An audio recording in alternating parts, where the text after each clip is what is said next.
Hello and welcome. I'm your host Aditi Singh and you're watching My India.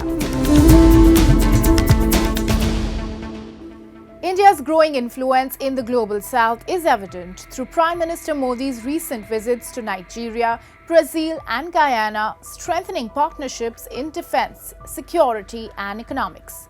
India's proactive leadership at global forums like the G20 and COP29 highlights its commitment to advancing the interests of developing nations, particularly on climate change. These efforts solidify India's role as a key global player, shaping a more inclusive and impactful future for the global south. India's approach to the global south emphasizes South-South cooperation, development, climate advocacy, trade, diplomacy, and cultural ties, aiming to address global inequalities and support developing nations. To further relations with its global south partners, Indian Prime Minister Narendra Modi recently visited Nigeria, Brazil, and Guyana. His first visit to Nigeria since 2007 strengthened bilateral ties, focusing on defense cooperation, counterterrorism, and addressing regional challenges like piracy and drug trafficking. Prime Minister Modi was awarded Nigeria's highest honor, the Grand Commander of the Order of the Niger, reflecting the strong partnership between the two nations. Over 200 Indian companies operate in Nigeria, working on shared issues such as poverty, pollution, and population growth. The relationship between India and Nigeria has been historical. We had started our diplomatic presence in Nigeria 2 years before their independence by starting diplomatic office in 1958 in Lagos. Since then, the relationship has been very carefully nurtured by the leadership of both the countries through exchange of visits. The political relationship, both bilateral and in the multilateral level, has been quite strong. The trade and economic relations has also been quite good over here. More than 200 Indian companies have invested more than $27 billion in the Nigerian economy, and they are the second largest employers after the Nigerian government. India is advocating for reforms in global institutions to give developing nations a stronger voice in global governance. During its G20 presidency, India invited the African Union to join the summit, making it the second regional bloc after the EU. Prime Minister Modi's participation in Brazil's 2024 G20 summit further highlights India's global influence, especially in food, energy, and health security discussions. During his visit to Guyana, Modi announced 7 key initiatives to strengthen ties with the Caribbean, reaffirming India's commitment to the region. Guyana has benefited enormously from India. Our human capital, training through scholarships, military exchange program, concessional loans, grants, our first international stadium, investment from the Indian Exim Bank, cultural exchanges, support in our medical field. In every sphere of national development, we can point to physical, institutional, and systemic support from the government and people of India. Prime Minister Modi also met with the top leaders of the Caribbean nations on the sidelines of the second India-Caribbean Community, CARICOM Summit, where they discussed strengthening bilateral relations and expanding cooperation in several critical sectors. At the summit, Prime Minister Modi proposed that CARICOM countries adopt India's UPI system, which has revolutionized digital payments in the country. आज भारत में एक click से करोड़ों लोगों को direct benefit transfer किए जाते हैं। भारत द्वारा बनाए गए यूपीआई यानी यूनिफाइड पेमेंट्स इंटरफेस से UAE, Singapore, France, Sri Lanka, Nepal, Mauritius जैसे देश जुड़ चुके हैं। मेरा प्रस्ताव है कि कैरिकॉम देशों में भी इसकी एडॉप्शन के लिए हम मिलकर काम कर सकते हैं। सामान्य जन द्वारा अपने सभी दस्तावेजों को सुरक्षित तरीके से स्टोर करने के लिए हमने cloud based digital locker platform बनाया है। हम कैरिकॉम देशों में इसे पायलट प्रोजेक्ट के रूप में लॉन्च कर सकते हैं। भारत में पब्लिक प्रोक्योरमेंट और सुगम और ट्रांसपेरेंट बनाने के लिए हमने गवर्नमेंट ई मार्केट प्लेस यानी जेम पोर्टल बनाया है। India has emerged as a global climate leader at COP29, advocating for the concerns of the global south while advancing renewable energy growth and job creation. Through bold initiatives, it is paving the way for an inclusive and sustainable global future. At COP29 in Baku, the capital city of Azerbaijan, India highlighted many concerns of the global south, emphasizing the disproportionate climate burden borne by developing nations. India called for bold commitments from leading economies to support ambitious and action-oriented climate initiatives. To combat global warming, India has focused on expanding renewable energy sources such as solar and wind power.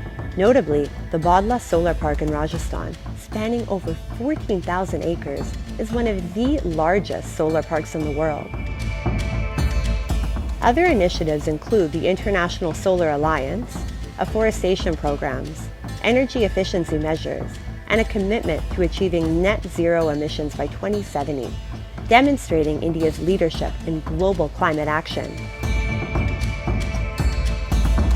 India is going to generate at least 2 million jobs only in the renewable sector in the next 2 years, minimum 2 million, and this is the direct jobs, and the indirect jobs are another 1 million, and then there is a secondary sector also, for example the packing department or packing industry, so they will also generate a lot of jobs. By addressing shared challenges such as economic development, climate change, and global security, India is establishing itself as a key player in reshaping global governance.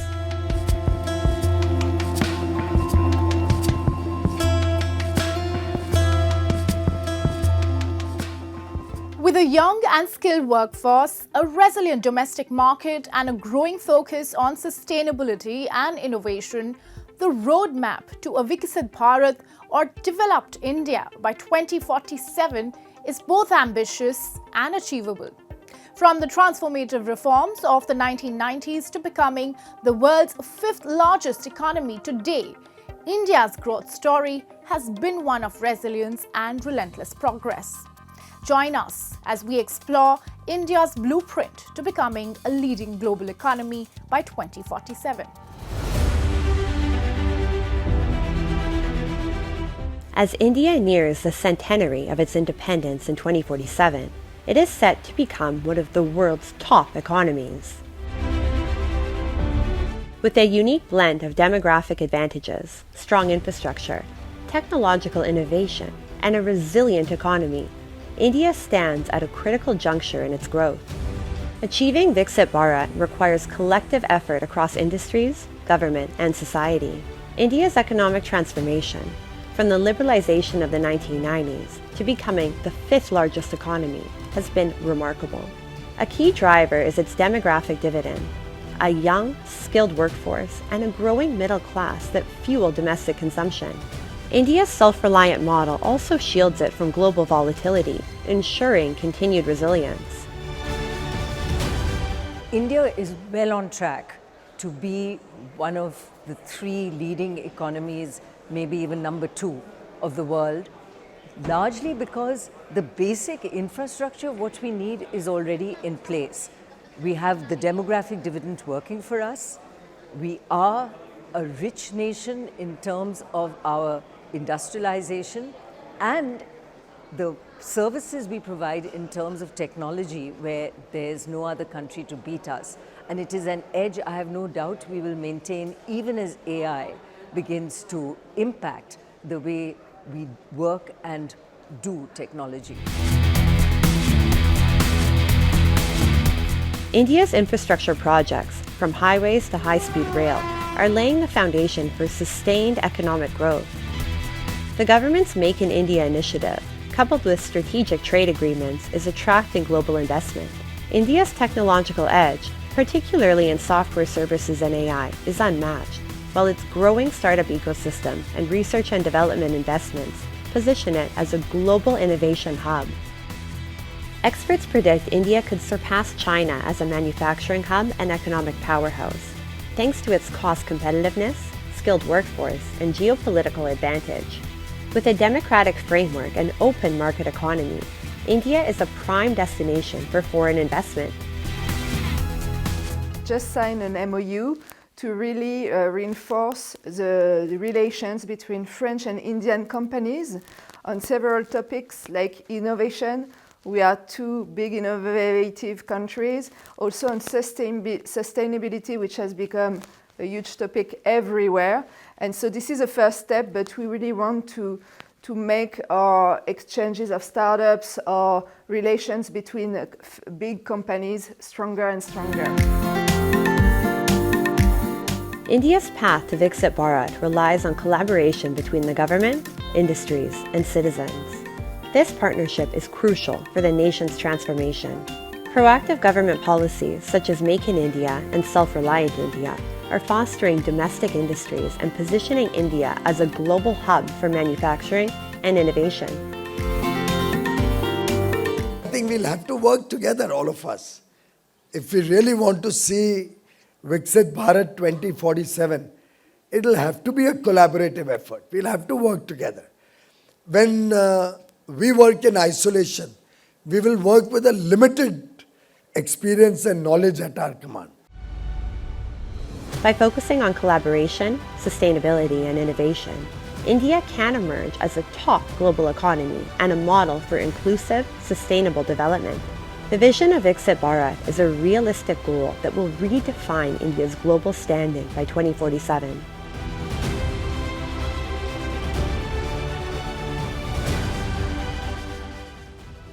Moving on to the 50th annual Urs of Baji Mian Ghulam Nabi Naqshbandi, held in Trimili Sharif Kanthol, located 50 kilometers from the Rajouri district headquarters. This significant spiritual event was marked by a great fervor and devotion, drawing thousands of devotees from all walks of life. Hindus, Muslims, Sikhs, and even Christians came together to honor the legacy of Baji Mian Ghulam Nabi Naqshbandi, a revered Sufi saint from Kashmir. The event served as a powerful symbol of communal harmony and unity. Take a look.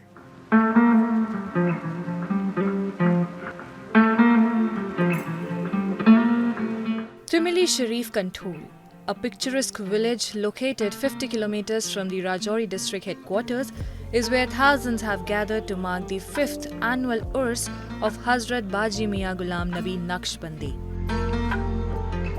This sacred occasion transcends religious boundaries, bringing people from diverse backgrounds together in a celebration of love, peace, and devotion. The 50th annual Urs of Baji Mian Ghulam Nabi Naqshbandi, a revered Sufi saint, is a time-honored tradition that draws thousands of devotees to celebrate his life and teachings. Held with great reverence, the Urs transcends religious boundaries, embodying the spirit of communal harmony and unity. जो Sufism का message है वो oneness का है, brotherhood का है। उसका message यही है कि हम सब एक हैं, हम सब हिंदू, मुस्लिम, सिख, ईसाई एक हैं। सूफीज़म का सबसे बड़ा मैसेज यही है, खिदमत का मैसेज है कि हम जो हमारे बाकी सोसाइटी में भाई बहन हैं उनकी खिदमत करें, उनकी सेवा करें, इंसानियत की सेवा करें। सूफीज़म का सबसे बड़ा यही मैसेज है। The shrine of Baji Mian Ghulam Nabi Naqshbandi has been a beacon of hope and spirituality for decades. Known for his teachings of universal brotherhood, the revered Sufi saint inspired countless individuals with his message of compassion and harmony. The Urs is marked by 3 days of spiritual activities, including prayers, qawwali, and sermons that reflect the saint's teachings. His Urs is not just a religious gathering, but a reminder of the shared values that bind humanity. हर साल यहाँ पे उर्स होता है, उनकी तालीमात जो दीनी फलाही इस्लाही इल्मी खदमात उनको उजागर किया जाता है, बिलखसूस खदमत खल्कुल्लाह और मोहब्बत व अमन और शांति का जो उनका सारी ज़िंदगी में उन्होंने जो मोहब्बतें बांटी हैं, इल्म बांटा है, मारिफत और लोगों के अंदर भाईचारगी का जो दर्स उन्होंने दिया, उसकी तरफ लोगों की तवज्जो दिलाई जाती है। The 5th annual Urs of Baji Mian Ghulam Nabi Naqshbandi is more than a commemoration. It's a celebration of communal harmony and a reaffirmation of values of unity and peace. As devotees gather at the saint's shrine, they not only honor his legacy but also strengthen the bonds of brotherhood, reminding us all of the profound strength in diversity. Now, let's delve into World in Focus, featuring the latest global developments and events shaping our world.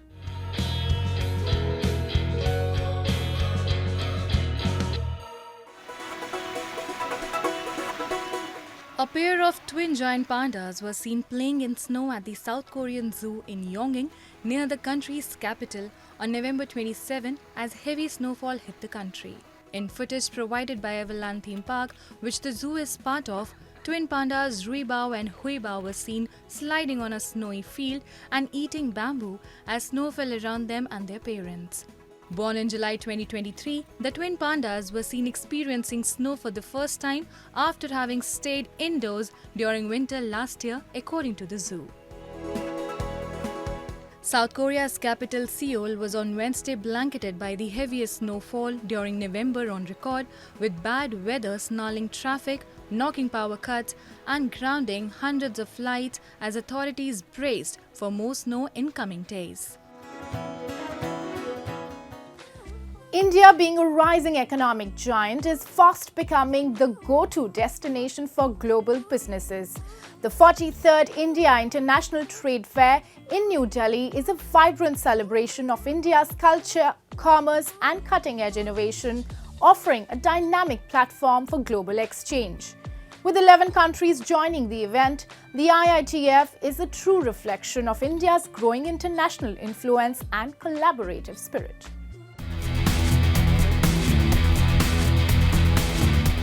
Welcome to the India International Trade Fair, where the world's products and cultures seamlessly converge. Held in the heart of the national capital, this dynamic event offers a unique platform for fostering global trade and collaboration, uniting nations to drive progress.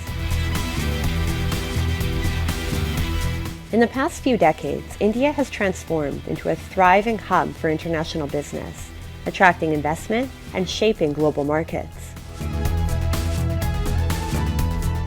We have to be dependent on self-reliance as well. Our economy and economic growth mostly should depend on the Indian produced, make in India, or whatever I think is small. The very traditional industries we are having, we have to only provide them the market among the Western world. So here, we are just standing in front of the India International Trade Fair. We have given opportunity to the whole world also. Come, see us, and then you promote.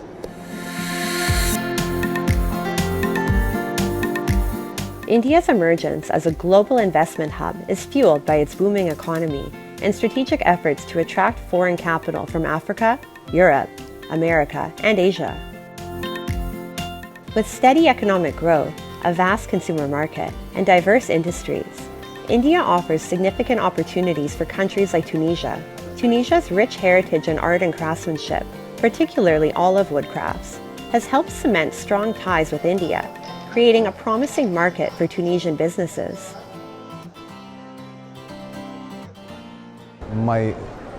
It's not my first time that I am in India, and it's not by coincidence. It's like I was lucky to get like a success here for my products. In recent years, India's trade ties with Southeast Asia have blossomed, with Thailand standing out as a key partner, particularly in the thriving pharmaceutical and healthcare sectors. As one of ASEAN's economic powerhouses, Thailand offers abundant opportunities for India, especially in medical products. Traditional Thai massage oils, renowned for their ability to ease muscle pain, cramps, and shoulder aches, hold promising potential in India's expanding wellness market. This trade fair actually, because we interact with a lot of customers from India, we can promote our product which is manufactured in Thailand to the Indian market. We can give them a good pure herbal product and then they can use it for it. We can expand our market, we can expand our audience with it, and we are also happy our audience and customers are also becoming happy. In recent years, India's trade ties with the Middle East have grown significantly, with Lebanon emerging as a key partner. Lebanon offers vast opportunities for India, especially in jewelry and precious stones.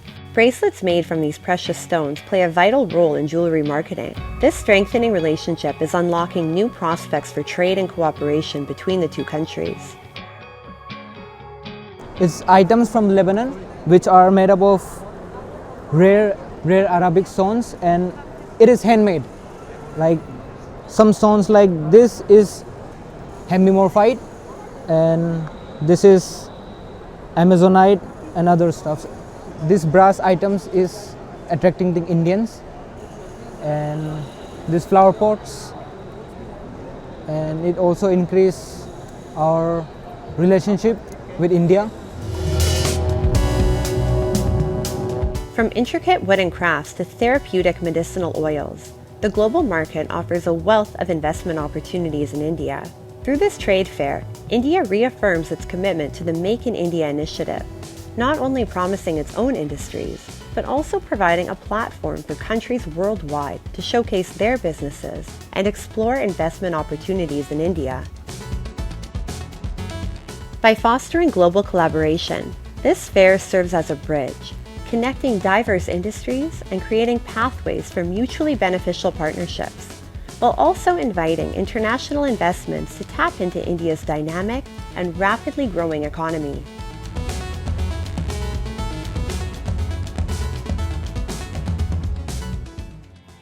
India's ancient cultural heritage is beautifully reflected in its old mansions and palaces, which stand as timeless symbols for architectural excellence and historical grandeur. Today, we take you to Srinagar in Jammu and Kashmir, where heritage homes are adorned with intricate wooden carvings, delicate lattice windows, and exquisite artistry. These centuries-old treasures stand as living poetry, preserving the legacy of craftsmanship through the ages.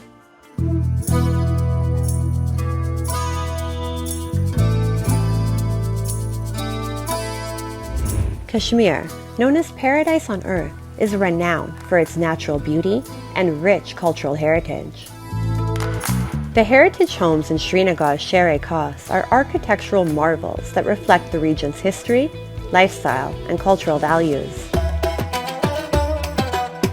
Built using the traditional Kashmiri Daji Diwari technique, a method that is both earthquake-resistant and ideal for the region, these homes blend wood and brick beautifully.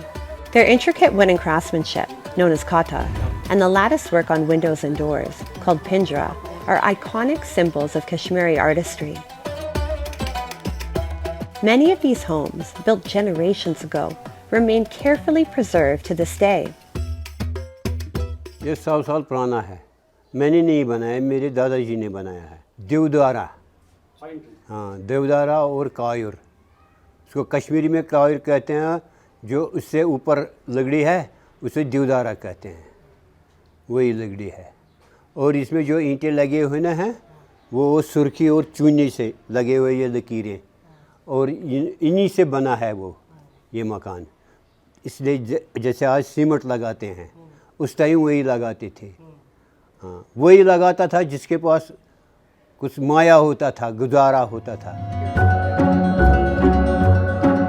The structure of these heritage homes reflects the traditional Kashmiri lifestyle. Typically 2 or 3 stories high, the upper floors are used for living spaces. The use of chinar wood and mud in the walls ensures natural temperature regulation, keeping them warm in winter and cool in summer. अंदर में plaster जो करते थे cement का वो नहीं होता यहाँ पर। इन मकानों में आपको मिलेगी मिट्टी का अंदर से जो भी, क्योंकि वहाँ सर्दी ज़्यादा होती है इसलिए वो ज़्यादा, क्योंकि बर्फ़ ज़्यादा होती है, माइनस होता है, -20-15 इसके आसपास में रहता रहा यहाँ पर, इसलिए यहाँ की इसीलिए बनाते थे क्योंकि यहाँ पर गर्मी रहे अंदर में, ज़्यादा सर्दी ना लगे। और इसके वाल जो है ना आज तो 9 इंच 12 इंच बनते हैं, लेकिन जो ये पुराने मकान है, ओल्ड मकान है, इसके जो मेरे मकान है 118 ईयर्स का ओल्ड है, इसमें कम से कम 32 फीट 6 इंच इसका दीवार है। इतने मोटे बनाते इसलिए ये मजबूत रहते थे। The heritage homes of Kashmir are more than mere structures. They are living chronicles of the region's rich cultural and historical legacy.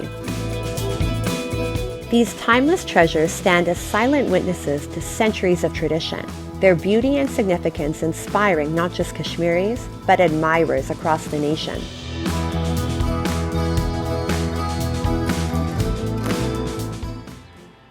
Kashmir is not alone in boasting architectural treasures. On India's southwestern coast, Goa showcases heritage homes steeped in Portuguese charm. These centuries-old marvels, with their vibrant facades and timeless elegance, continue to captivate and stand proudly preserved as echoes of a bygone era.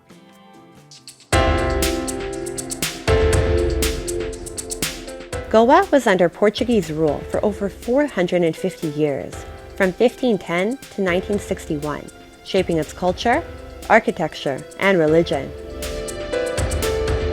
This legacy is still visible in its well-preserved churches, forts, and traditional homes. In Panaji, the Fontainhas district highlights this heritage with its vibrant homes, narrow streets, and beautiful architecture. Recognized a UNESCO World Heritage Zone, it preserves Goa's rich cultural legacy and Portuguese past. The influence that is visible in Goa is of the Portuguese or European culture that is over here. With respect to the culture of architecture, they came up with some fantastic buildings. They came up with churches, they came up with houses, they came up with mansions, which they built somewhere in almost 1500, 1600 and which are still standing. Their architectural style was amazing. The houses in Fontainhas feature a unique blend of Portuguese and Goan styles. Key architectural elements include wooden window carvings, ornate iron grills on balconies, and intricate latticework. Strolling through these streets feels like stepping back in time, offering a surreal experience that draws tourists from around the world.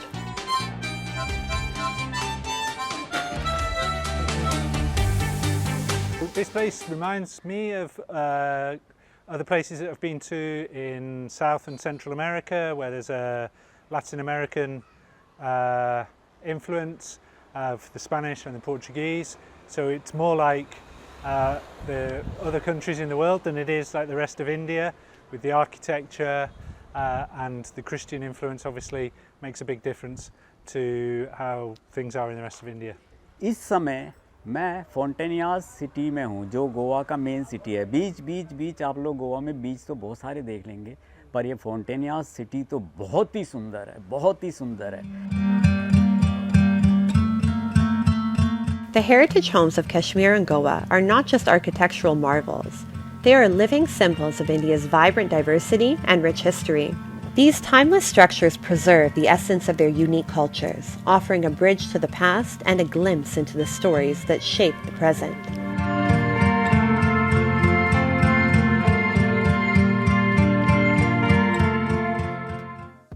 The heritage homes of Kashmir and Goa epitomize India's rich history, showcasing timeless cultural diversity and architectural brilliance. And with that, we wrap up today's episode of My India, but we will see you next week at the same time. Till then, goodbye and take care.